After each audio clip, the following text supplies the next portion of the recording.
Welcome to IELTS exam preparation class 2। এই পর্বে আমরা আইইএলটিএস রিডিং সেকশন সম্পর্কে বিশদভাবে জানব।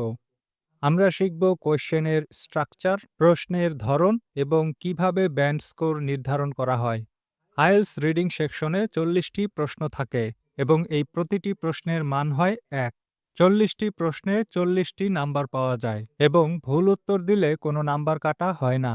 তাই কোনো কোয়েশ্চেনের অ্যান্সার জানা না থাকলেও সেই কোয়েশ্চেনটি অ্যান্সার করা উচিত।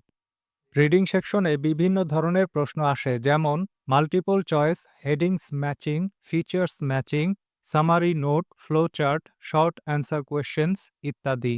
রিডিং সেকশনে 60 মিনিটস সময় পাওয়া যায়। সময় শেষ হয়ে গেলে উইন্ডোটি অটোমেটিক ক্লোজ হয়ে যায়। এই সময়ের মধ্যে 3টি প্যাসেজ পড়তে হয় এবং 40টি বিভিন্ন ধরনের কোয়েশ্চেনের অ্যান্সার দিতে হয়। টাইম ম্যানেজমেন্ট অর্থাৎ সময় ব্যবস্থাপনা এখানে সবচাইতে গুরুত্বপূর্ণ একটি বিষয়। প্রতিটি প্যাসেজ সলভ করতে আপনি 20 মিনিট সময় পাবেন। আইএলস রিডিং সেকশনে ভালো করতে হলে আপনাকে নিয়মিত computer based IELTS reading practice করতে হবে। সেক্ষেত্রে আপনারা jump into.com-এ যেয়ে ফ্রিতে সব সেকশনগুলো প্র্যাকটিস করতে পারবেন।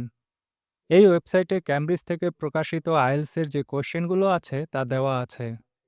এখানে ফ্রিতে আপনারা ক্যামব্রিজ 1 থেকে লেটেস্ট ক্যামব্রিজ আইএলস একাডেমিক যে কোয়েশ্চেনগুলো রয়েছে তা সলভ করতে পারবেন।